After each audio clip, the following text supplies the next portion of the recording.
자, 일주일 만에 첫 반등이 나오면서 저는 여기서 단기 바닥 가능성이 높다라고 생각합니다. 자, 물론 더 빠졌다가 갈 수는 있겠죠. 하지만 역사적으로 봤을 때에도 비트코인이 6연속 음봉이나 7연속 음봉이 나왔을 때는 바닥이 잡히는 경우가 상당히 많았어요. 뭐 비트코인뿐만 아니라 주식시장에서도 적용은 가능한데 이게 단기 바닥 가능성이 제가 봤을 땐 70에서 80% 정도. 물론 그 이상이 될 수도 있긴 하지만 추세가 좀 바뀌려면 적어도 90.5K, 비트코인 기준으로는 90.5K는 회복을 해야 됩니다. 이거 회복 못하면 다시 한번 또 빠졌다가 갈 수는 있어요. 자, 그리고 이더리움도 어떻게 보면 또 마찬가지인데 이더리움은 일주일 만에 첫 반등은 아니고 한 번 반등이 나오긴 했죠. 어떻게 보면 반등은 나왔지만 계속해서 약한 모습을 보여주곤 있습니다. 그래서 이더리움도 이 일봉상 이 음봉의 중간 가격대 수준이 3075달러니까 이거 못 넘으면 또다시 밀렸다가 갈 수는 있어요. 그렇다면 이걸 넘어섰을 때 또는 그 밑에서 우리가 단기적인 대응을 좀 어떻게 해야 되는지 그게 중요하다 보니까 오늘 영상에서 한번 말씀을 드려보려고 하는 겁니다.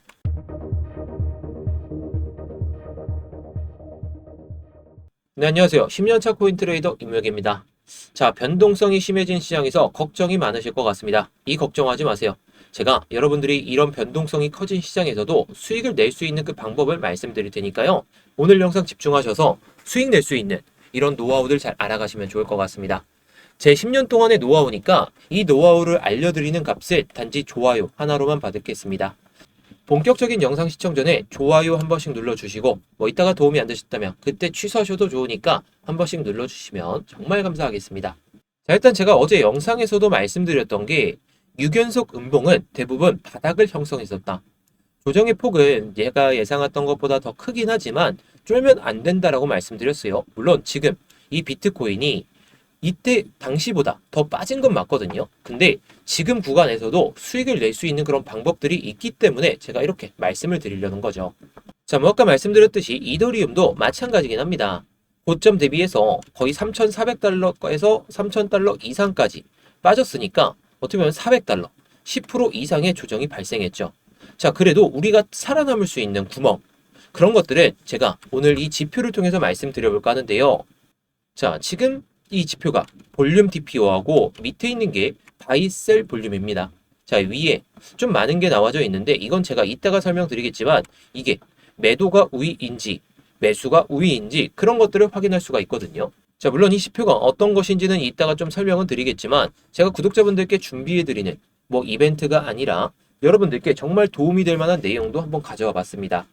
자, 제가 항상 스터디룸에서 타점들을 좀 공유를 드리고 있죠. 저도 항상 매매를 통해서 수익을 좀 쌓고 있는데 여러분들이 수익을 내시는 게 너무 어려워하시다 보니까 제가 스터디룸에서 타점을 잡아서 또는 관점들은 좀 설명을 드리면서 리스크가 있는 자리는 이런 자리다. 수익을 낼 수 있는 자리는 이런 자리다. 이런 걸 많이 말씀드리죠. 제가 뭐 트레이닝 교육방에서 뭐 수익을 낼 수 있는 타점들 그런 것들도 말씀은 드리지만 여러분들이 뭐 기법도 완성하셨으면 해서 말씀을 드리는 거니까 뭐 수익 내실 분들은 그냥 수익 나는 타점들만 잘 공략해 보시면 좋을 것 같고요. 자, 아무튼 이 스터디라면 구독자분들이라면 누구나 들어오실 수가 있으니까 지금은 구독만 눌러주시고 뭐 이따가 도움이 안 되셨다면 그때 취소하셔도 좋겠습니다. 자, 그래서 이 지표를 통해서 한번 말씀을 드려볼까 하는데 일단 이 위에 차트하고 같이 있는 게 볼륨 TPO입니다. 자, 그래서 이렇게 파란 영역이 있는 것들이 가장 거래가 실제로 많이 쌓인 가격대. 그래서 이 POC가 시장의 중심. 그렇게 보시면 돼요. 중심을 기점으로 왔다 갔다 하죠. 그리고 이 중심을 위로 해서 이게 VAH고 이렇게 써드릴게요. VAH, VAL이 밑에 있는 이 흰색 선이다 라고 보시면 됩니다. H는 시장에서 중심이 되는 가격 위에서 하이 가격, 그리고 L은 로우 가격이겠죠. 그리고 이런 구간들에서 밸류가 이탈하는 구간들이 종종 발생하게 됩니다.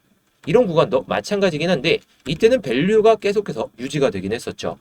그리고 밑에 있는 이 바이셀 볼륨 이렇게 빨강이 클 경우에는 시장의 중심이 매도로 공격적으로 바뀌었다라고 보시면 되고 이때 매도가 없고 매수만 있죠. 이때는 방어적인 측면과 숏 커버인지 구분이 필요하긴 합니다. 자, 그래서 이 지표를 활용하는 방법을 말씀을 드려보면 19일 그 전의 흐름을 딱 보잖아요. 이때는 파란 박스가 엄청 두꺼웠어요. 아까도 말씀드렸듯이 밸류가 계속 유지가 됐었죠. POC는 거의 고정된 상황이었는데 시장의 합의가 원만하게 됐음에도 불구하고 이게 한 번에 이탈되기 시작했죠. 1시간봉 기준으로 대형 음봉이 2개가 발생하게 되면서 빨간 매도 볼륨이 엄청나게 폭증했습니다. 이건 공포가 맞을 수도 있겠지만 포지션 정리가 엄청나게 나왔고 방향이 좀 전환됐죠. 하락으로 말이에요.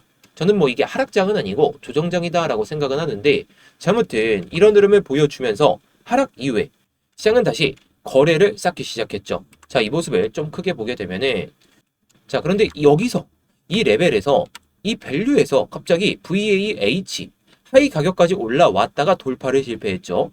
그리고 POC도 이전 POC까지 회복을 못하다 보니까 결국 로우 가격을 건들고 밸류가 바뀌었습니다.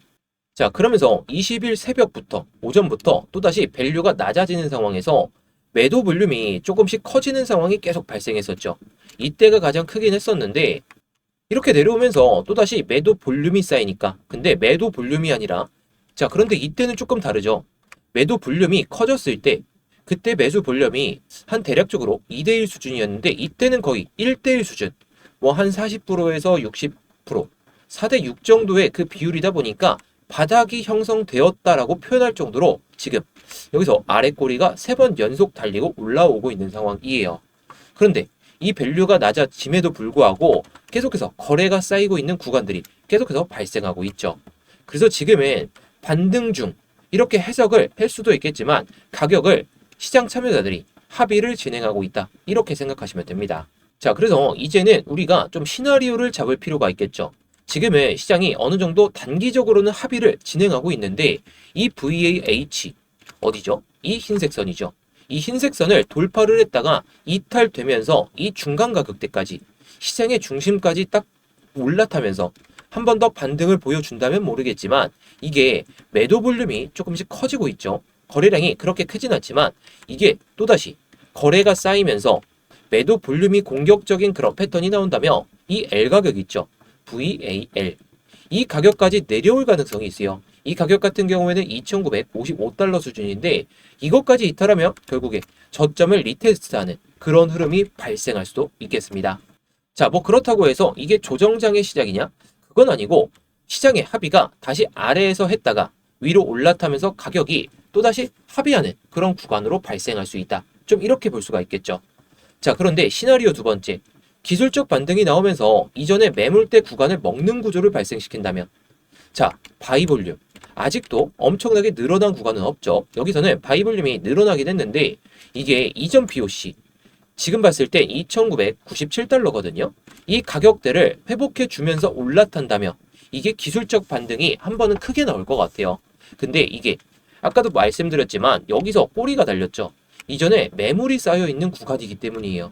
자, 이때부터 매물이 시장에서 합의를 하면서 쌓였는데, 본전에서 매도하자는 그런 심리가 작용하다 보니까 여기서 매물이 나왔던 거고, 근데 거래량이 많이 안 나왔죠. 매도 물량들 다 안 나왔기 때문에 한 번 더 끌어올렸다가 빼는 그런 흐름이 두 번째 시나리오. 자, 세 번째 시나리오 같은 경우에는 현재 밸류를 계속해서 유지한다는 거죠.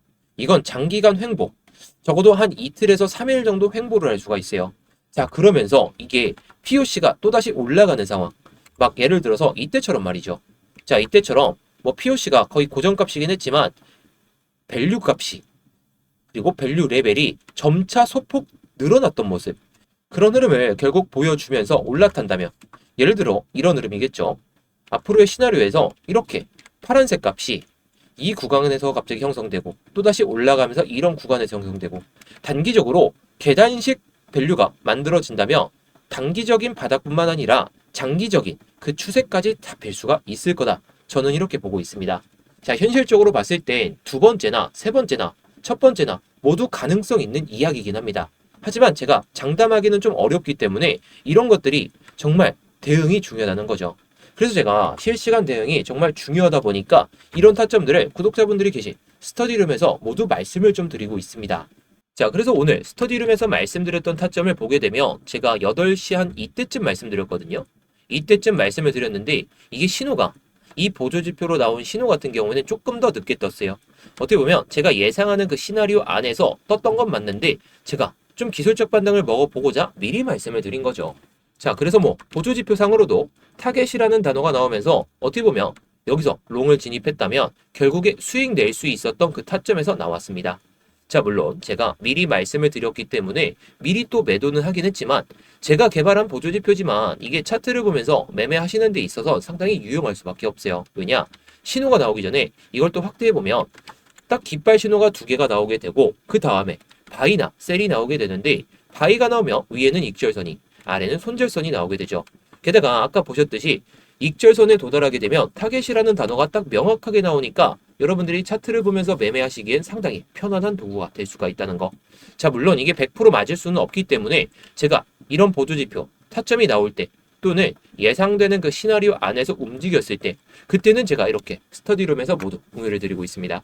자, 물론 제가 말씀드리는 타점들이 무조건 수익 난다 그렇게 말씀을 드리긴 어려워요. 하지만 최근에 수익도 괜찮고 제법 승률이 쌓여 있다 보니까 여러분들께 타점 공유드리는 맛이 있는 것 같습니다.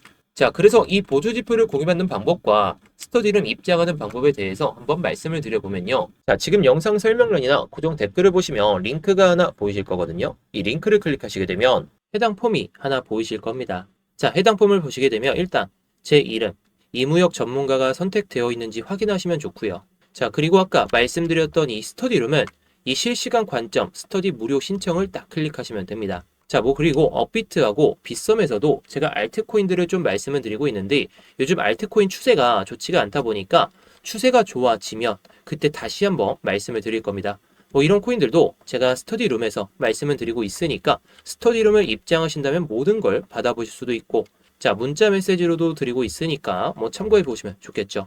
자, 그리고 제가 아까 말씀드렸던 그 보조지표 같은 경우에는 이걸 체크하시면 돼요. 자, 이거 체크하시면 제가 아까 말씀드렸던 깃발 신호가 나오는 그 보조지표와 함께 바이 신호나 셀 신호가 딱 나오면서 바이 신호가 나왔을 때는 위에가 익절가, 아래는 손절가가 나오는 그 보조지표를 공유를 드릴 겁니다. 자, 물론 여러분들이 차트를 보면서 계속해서 매매를 하실 수가 있다면 이 보조지표를 통해서 그 내용에 맞춰서 잘 대응하시면 되겠죠. 그런데 차트를 24시간 내내 게다가 직장인 분들이시라면 깃발 신호가 나오든지 간에 바이 신호가 나오든지 간에 셀 신호가 나오든지 간에 매매를 좀 하기가 어려우시다 보니까 이 타점들도 모두 스터디룸에서 공유를 드리고 있다라는 거. 자, 그런데 제가 이 스터디룸을 그냥 공개방으로 누구나 들어오실 수 있게 좀 만들어 보니까 광고쟁이들 그리고 구걸하는 사람들까지 너무 많이 오더라고요. 그래서 관리가 너무 안 돼가지고 지금은 정말 공부하고 싶고 정말 수익이 간절하신 그 구독자분들로 한해서만 입장을 좀 받으려다 보니까 이렇게 구글 폼을 통해서 신청을 좀 받고 있는 거예요. 단기방 같은 경우에는 이렇게도 운영을 하고 있거든요. 자, 제가 스터디룸 그리고 보조지표 이것을 통한 매매 같은 경우에는 좀 크게 수익을 내려고 하고 있는데 단기적으로 좀 매매를 좀 하고 싶다 이러신 분들을 위해서 단기방도 좀 만들어 놨으니까 단기방도 좀 입장하신다면 여러분들이 매매하시는 데 있어서 정말 편하시겠죠. 자, 그래서 단기방 같은 경우에는 기타를 클릭하시고 단기방 이렇게만 남겨주시면 됩니다. 자, 그리고 다 중복 체크 가능하니까 여러분들이 원하시는 내용에 맞춰서 딱 눌러주시고 양식에 맞게 내용을 작성하신 다음에 제출만 하시면 끝이라는 거. 어렵지 않으니까요. 여러분들이 편하신 대로 언제든지 제출해서 남겨주시면 되겠습니다. 자, 그래서 오늘의 관점을 한번 요약을 해드리도록 할게요. 자, 일주일 만에 첫 반등이긴 하지만 단기 바닥 가능성은 70에서 80% 이상이라 봅니다. 자, 물론 장기적인 바닥이 형성은 된 것 같긴 한데 90.5K와 이더리움은 3075달러를 회복을 못한다면 이 구간에서 버티다가 끌어올리든지 한 번 더 레벨을 낮췄다가 올리든지 그런 상황이 발생할 수도 있으니까 제가 단기 바닥 가능성이 70에서 80% 이렇게 말씀을 드려도 몰빵만 안 하시면 좋을 것 같아요. 저는 이 구간에선 정말 현물을 모아가기 좋다라고 생각하기 때문에 여러분들이 시간적인 여유만 있다면 한번 좀 공격적인 베팅을 해보셔도 좋을 것 같습니다. 자, 아무튼 오늘 영상은 여기서 마치도록 할 텐데요. 제 영상이 도움이 되셨다면 아까 좋아요 눌러주셨던 분들 좋아요 유지해주시고 구독 안 누르신 분들은 구독까지 눌러주시면 정말 감사하겠습니다.